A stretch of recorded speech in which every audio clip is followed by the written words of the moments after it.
है। पलायन हो रहा था वहां पर, जो वहां पे माफिया था, पहला इनकाउंटर उस अपराधी के ऊपर किया गया था जिसके वजह से पलायन हो रहा था। 80-20 की नहीं, 100% की लड़ाई 80 और 20 की लड़ाई है क्या सहारनपुर में? सहारनपुर में क्या 80 और 20 की लड़ाई है? वंदे मातरम कहने में कोई दिक्कत डॉक्टर अंजुम को? मेरा ईमान है मैं अल्लाह के अलावा किसी को सजदा नहीं कर सकता।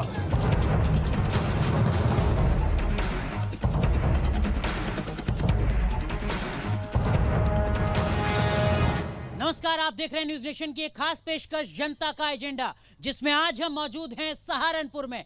वो शहर, वो जिला जो जाना जाता है शाकुंभरी देवी पीठ के लिए, वो जिला जो जाना जाता है दारुल उलूम देवबंद के लिए। हमारे साथ सहारनपुर के मतदाता, सहारनपुर के वोटर मौजूद हैं। एक बार बहुत बहुत स्वागत आपका, तालियों के साथ में चाहूंगा आप अभिवादन कीजिए अपने नेताओं का भी, क्योंकि आपके तमाम सवालों का जवाब देने के लिए जनता के एजेंडा में हमारे साथ एक खास पैनल मौजूद है। हमारे साथ मौजूद हैं आलोक अवस्थी साहब, आप प्रवक्ता हैं भारतीय जनता पार्टी के। मैं चाहूंगा तालियों के साथ स्वागत कीजिए अपने तमाम नेताओं का। हमारे साथ डॉक्टर राघव अंजुम साहब हैं, आप जिलाध्यक्ष समाजवादी पार्टी के। सुरेंद्र कपिल साहब हैं, कांग्रेस पार्टी के वरिष्ठ नेता हैं, विधायक रह चुके हैं। योगेश दहिया साहब हैं, आप आम आदमी पार्टी के जिलाध्यक्ष हैं और साथ ही साथ प्रत्याशी भी हैं चुनावी मैदान में। आदिल हसन साहब हैं, हमारे साथ प्रवक्ता हैं। और अजदुद्दीन ओवैसी साहब की पार्टी के AIMIM के। और हमारे साथ विजय पाल जी हैं, आप मुख्य कोऑर्डिनेटर हैं BSP के। आप सबका बहुत बहुत स्वागत है। लेकिन सबसे पहले जरा अपने अंदाज में बताइए, नेताओं से क्या कुछ उम्मीद या नेताओं से क्या कुछ शिकायत आपकी? सियासत की अपनी मजबूरियां हैं और चुनाव से पहले और बाद में काफ़ी फ़र्क आता है। क्योंकि मैं एक शेर के ज़रिए अपनी बात कहना चाहूँगा कि इनको वादे याद दिलाना सबसे बड़ी दुश्वारी है। मेरे देश के नेताओं को भूलने की बीमारी है। दारू जैसे जहर का बिकना आखिर बंद कराए कौन? हर ठेके पर लिखा हुआ है ये ठेका सरकारी है। सही बात, बड़ा गंभीर सवाल आपने खड़ा किया है। तमाम हुक्मरानों पर, तमाम सियासतदानों पर, जरा युवा मतदाताओं से भी बात करते हैं। आप बताइए, लगभग सभी पॉलिटिकल पार्टियों ने अपना चुनावी घोषणा पत्र जारी कर दिया है। हर तरीके का वादा किया जा रहा है। क्या चुनाव उत्तर प्रदेश में सहारनपुर में चुनावी घोषणा पत्र पर लड़ा जा रहा है या मुद्दे कुछ और? ये भारतीय जनता पार्टी के लोग सिर्फ और सिर्फ हिंदू मुस्लिम के एजेंडे पर चुनाव लड़ते हैं। उत्तर प्रदेश के अंदर आचार संहिता लगी हुई है, इसलिए इन लोगों ने कर्नाटक के अंदर से हिजाब और भगवे के अंदर इन लोगों ने लड़ाने का काम कर दिया। आप जब वो कहते हैं कि देश को बांटने की कोशिश हो रही है, आप जय श्री राम के नारे लगा रहे हैं, चुनावी घोषणा पत्र पर चुनाव लड़ा जा रहा है या मुद्दे कुछ और? सहारनपुर देखो, पूरे प्रदेश में मुद्दा इस समय कुछ नहीं है, सिर्फ योगी फैक्टर है। सहारनपुर के मुद्दे की बात की जाए, सहारनपुर के मुद्दे की बात की जाए तो हम सिर्फ इतना कहते हैं कि सहारनपुर के जो पूर्व विधायक हैं वो श्वेत पत्र जारी कर दें, उसने कितने काम किए हैं। सारा दूध का दूध पानी का पानी हो जाएगा।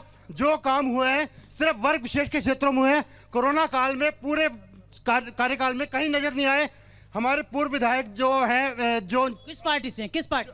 जो बीजेपी से प्रत्याशी हैं, 5 साल से जो है वो विधायक नहीं थे, उसके बावजूद भी इतना सक्रिय रहे, जबकि उन्हें पता नहीं था कि उनको टिकट मिलेगा नहीं मिलेगा।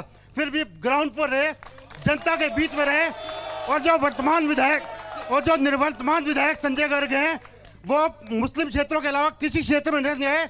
मैं कहता हूँ श्वेत पत्र जारी कर दें कि उन्होंने कितना काम किया है। कितने लोग सहमत हैं? कितने लोग सहमत हैं जो बात यहाँ पर साहब कह रहे हैं? जरा हाथ उठाकर बताइए, कितने लोग सहमत हैं और कितने लोग असहमत हैं?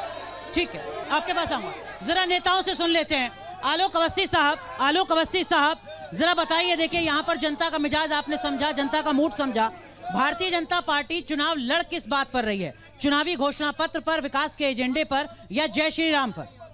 देखिए, भारतीय जनता पार्टी अपने नेता नरेंद्र मोदी, जो एक पिछड़े समाज से आने वाला गरीब का बेटा है, जिसने गरीब के घर में कैसे राशन पहुंचे, गरीब के घर में कैसे छत मिले, गरीब के घर में कैसे बिजली पहुंचे, गरीब के घर में कैसे सिलेंडर पहुंचे, गरीब को खर्च करने के लिए कैसे रुपए मिले और किस तरीके से किसानों को 6,000 रुपए साल का दिए जाएं, हम उस पर काम कर रहे हैं। हम बराबर स्वास्थ्य सेवा को सुदृढ़ करने का काम कर रहे हैं। हम बराबर किसी गरीब की रोटी को छीनने ना पाए, कानून व्यवस्था को लेकर काम कर रहे हैं। लेकिन अगर आज बात सहारनपुर की जाती है तो मैं ये पूछना चाहता हूँ, समाजवादी पार्टी के प्रवक्ता भी जवाब दे देंगे कि यहाँ पर गुरुद्वारे पे कब्जे को लेकर के जो दंगा हुआ था, उस आदमी को आपने पार्टी क्यों ज्वाइन करा ये आपको बताना पड़ेगा। आपको ये भी बताना पड़ेगा कि समाजवादी पार्टी के जो कैंडिडेट हैं उनके प्रस्तावक क्या ऊपर आईएसआई एजेंट होने का क्या मुकदमा नहीं चल रहा है, किस तरह के का आप जो है आतंकवाद को समर्थन कर रहे हैं, अपराधियों को समर्थन कर रहे हैं, दंगाइयों का तुष्टीकरण कर रहे हैं, इसका जवाब देना पड़ेगा। क्योंकि क्यों बिना डॉक्टर अंजुम,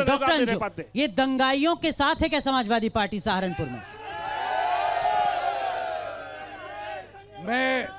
मैं ये बात कहना चाहता हूं, बात सुनिए भाई। अभी आदरणीय आलोक जी कह रहे थे कि 6,000 रुपए सालाना किसानों को सम्मान देने का काम किया। अरे राम मंदिर ट्रस्ट का सारा पैसा तुम खा गए। राम मंदिर ट्रस्ट का सारा पैसा सर वो तो मंदिर बना रहे हैं, उसके बाद भी वो तो मंदिर बना रहे हैं, वो तो कह रहे हैं कि वो दावा कर रहे हैं। जी ठीक है सर एक बात बताओ, अगर जो योगी के टाइम में कोरोना आया और कोई पार्टी होती, अगर जो कोरोना को बचा लेते तो हम उसको जो कहते, योगी ने इतना काम किया कोरोना में कि कोई नहीं। आप अगर जो सारों में दमे सिंगल लड़ो, आप सारे लड़के योगी से भी नहीं लड़ पा रहे, क्या है आप अकेले? डॉक्टर अंजुम साहब, आप डरे हुए हैं इसलिए जयंत चौधरी के साथ हैं पश्चिमी उत्तर प्रदेश में। ये सीधा सवाल आपसे कर रहे हैं। क्या कह रहे हैं? आप डरे हुए हैं भाजपा से इसलिए जयंत चौधरी के साथ चुनाव लड़ रहे हैं पश्चिमी उत्तर प्रदेश में। एक बात सुनिए, हमारे साथ तो 4 पार्टियों का गठबंधन है, इनके 16 पार्टियों का गठबंधन है। 16 पार्टियों। अनुप्रिया पटेल कौन है? अनुप्रिया पटेल? ये बताए हमें। जनता दल यू कौन है?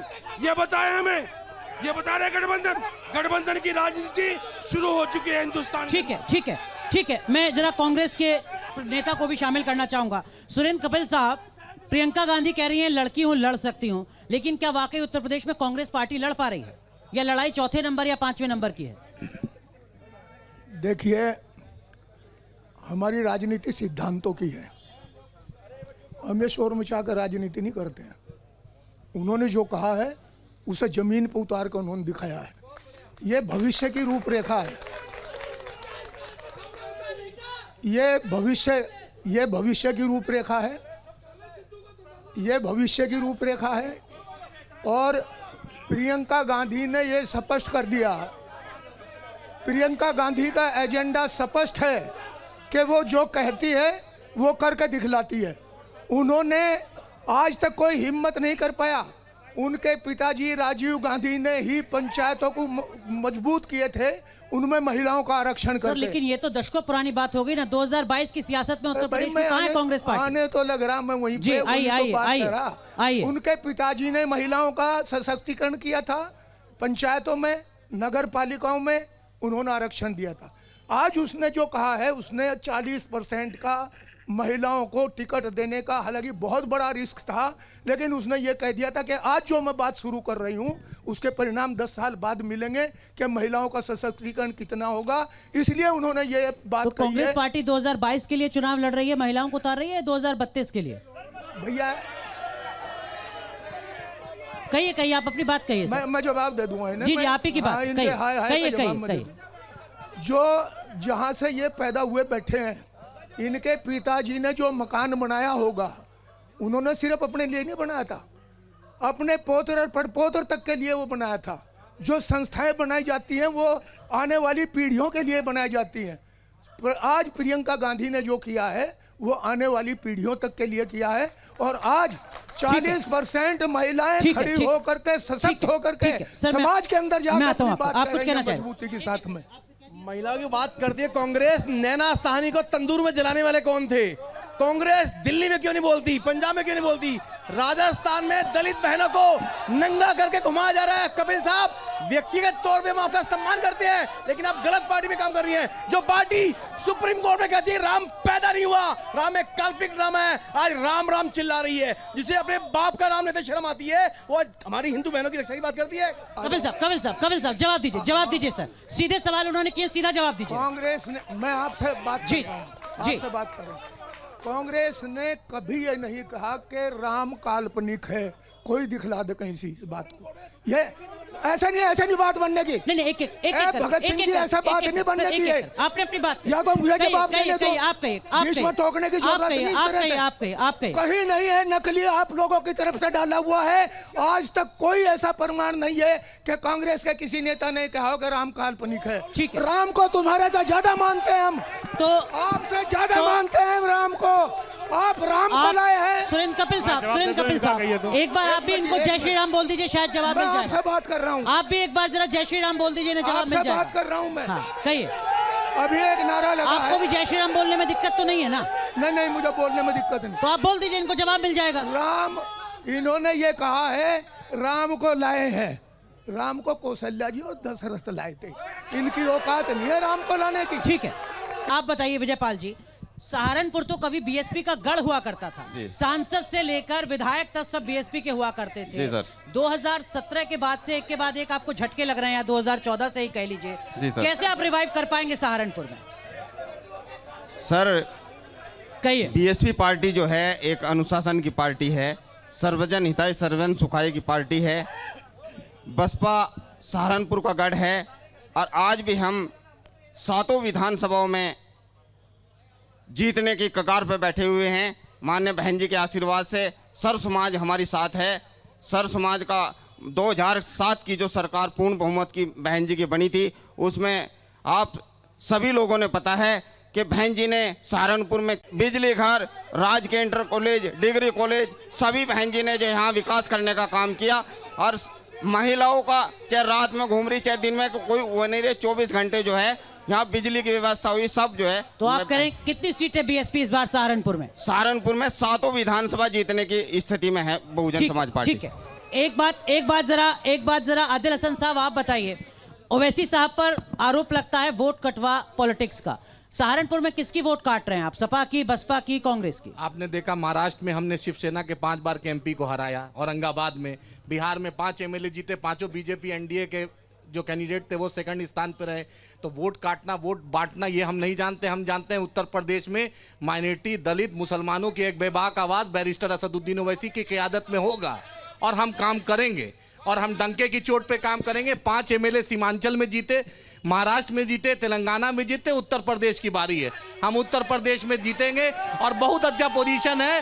भाजपा को चिंता है तो भाजपा जी नहीं जीतेंगे। यहाँ हिंदू मुस्लिम का कोई मामला नहीं है। भाजपा से बड़ा हिंदू मुस्लिम भाई है, कौन करता है? चोर है, चाहे वो मुस्लिम है चाहे वो हिंदू है। यहाँ हिंदू मुस्लिम का कोई मामला नहीं है। ये लड़ाई हमारी अपनी है। हिंदू मुस्लिम कुछ नहीं होता, ये तो हिंदू मुस्लिम भाजपा के पास। ठीक है, हिंदू मुस्लिम कुछ नहीं है, ये चौंकाने वाली बात है। क्या सहारनपुर में हिंदू मुसलमान का मुद्दा नहीं है? भाजपा तो है हिंदू मुसलमान का मुद्दा है। ठीक है, कहिए। भारतीय जनता पार्टी हिंदू मुस्लिम चुनाव के अलावा कोई बात नहीं करती। इनसे पूछे कि आज किसान मर गए, किसानों को की शहादत हो गई, आज तक नरेंद्र मोदी ने उन्हें श्रद्धांजलि तक नहीं दी। ये हिंदू मुसलमान मुद्दा है। ठीक है, आम आदमी पार्टी के प्रवक्ता हैं। आम आदमी पार्टी के प्रवक्ता, एक सवाल जरा योगेश दहिया साहब आपसे, आपके लिए हासिल करने के लिए क्या है सहारनपुर में, उत्तर प्रदेश में? देखिए, दिल्ली समझ में आता है, पंजाब समझ में आता है, उत्तराखंड में क्यों सर?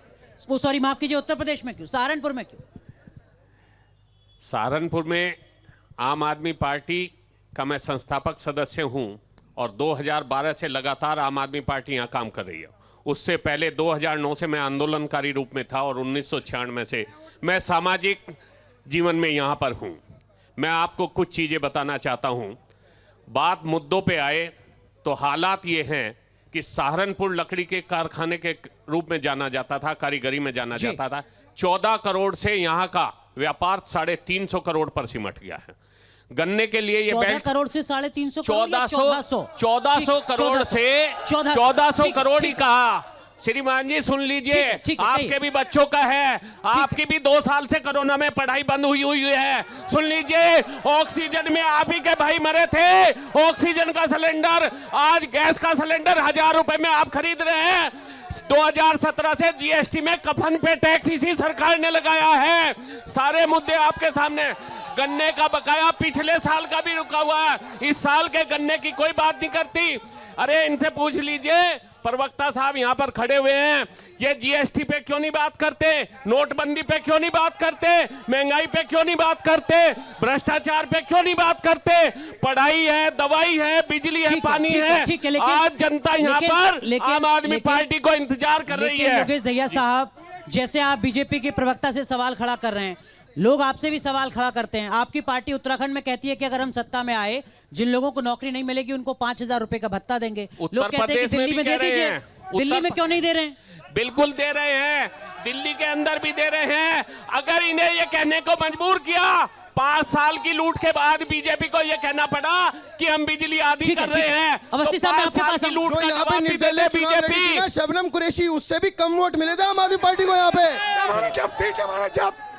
नहीं, ये तो जमहूरियत। अगर जीएसटी की भी बात करें तो जितना पैसा जीएसटी में गया है वो सारा का सारा प्रदेश की जनता के विकास के रूप में ही लगा है, किसी की तिजोरियों में नहीं गया। अगर ये जनता, अगर विकास होना है तो हम और जीएसटी देने को तैयार हैं, मगर तिजोरियां नहीं भरेंगे हम किसी की। ठीक है, ठीक है। दहिया साहब, एक एक करके मैं आऊंगा आपके पास, आऊंगा सर आपके पास।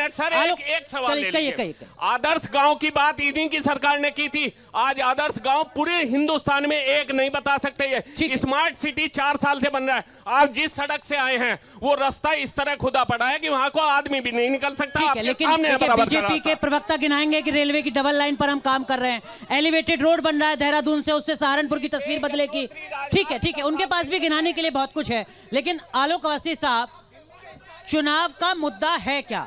गन्ना, जिन्ना, विकास, धर्म, जाति, क्या बीजेपी के हिसाब से गन्ना या जिन्ना? पहले ये बताइए। गरीब के घर में रोटी जाए, ये मुद्दा है। गरीब को उसका अधिकार मिले, ये मुद्दा है। गरीब के बेटे को रोजगार मिले, ये मुद्दा है। और जहां तक जो है सहारनपुर की बात करता हूं, शुगर मिल सबसे ज्यादा जो है यूपी के अंदर है। गागल हेड़ी की शुगर मिल कई समय से बंद पड़ी थी, वो भारतीय जनता पार्टी सरकार ने चलाई है। सहारनपुर दिल्ली का जो रेलवे का लिंक है, उसका दोहरीकरण भारतीय जनता पार्टी सरकार ने कराया है। मां शाकुंभरी विश्वविद्यालय भारतीय जनता पार्टी बनवा रही है। और जो चेन स्नैचिंग, महिलाओं से अपराध और जिस तरीके से यहाँ पर छेड़छाड़ रंगदारी होती थी, बगल में कैराना है, पलायन हो रहा था वहां पर, जो वहां पे माफिया था, जो कहते हैं उसके पहला इनकाउंटर, उत्तर प्रदेश का पहला इनकाउंटर शामली के अंदर किया गया था, उस अपराधी के ऊपर किया गया था जिसकी वजह से पलायन हो रहा था। और उसको पालने वाले लोगों को टिकट दे दी समाजवादी पार्टी ने। और एक बात और पूछना चाहता हूँ, समाजवादी पार्टी के नेता जो प्रवक्ता खड़े हैं, उन्होंने मेरी 2 सवाल मैंने किए तो उन्होंने मान लिए कि उनका आईएसआई एजेंट उनका प्रस्तावक है। उन्होंने मान लिया कि गुरुद्वारे में दंगा करने वाला व्यक्ति होम मिनिस्टर क्या कर रहा है, उस पर जवाब उन्होंने नहीं दिया है। मैं बात और पूछना चाहता हूं, ये सत्ता में आएंगे तो मुख्तार अंसारी इनके रोल मॉडल होंगे। ये सत्ता में आएंगे तो आतंकी माफिया मतलब समाजवादी पार्टी, ये आरोप लगा रहे सीधा सीधा बीजेपी के प्रवक्ता निकालेंगे। पूछिए, आतंकी माफिया मतलब समाजवादी पार्टी। देखिए, इस 1 मिनट, चाचा 1 मिनट सुन ले, चाचा 1 मिनट कहिए डॉक्टर अंजुम कहिए। जी, मैं बता रहा हूं कि इस देश में आतंकवाद की शुरुआत, भैया एक मिनट, भैया 1 मिनट कहिए। इस देश में आतंकवाद की शुरुआत राष्ट्रपिता महात्मा गांधी को गोली मारने वाले नाथूराम गोडसे से आतंकवाद की शुरुआत हुई थी। और बताना चाहता हूं, पलायन आदरणीय पलायन बता रहे, पलायन नीरव मोदी और विजय माल्या इस देश से कर गए। उनका क्या किया उनका? सारे देश का पैसा लेकर के चले गए। थोड़ा पीछे में जाता हूं। ठीक है, आपने अपनी बात कही। थोड़ा पीछे एक एक करके कही अपनी बात।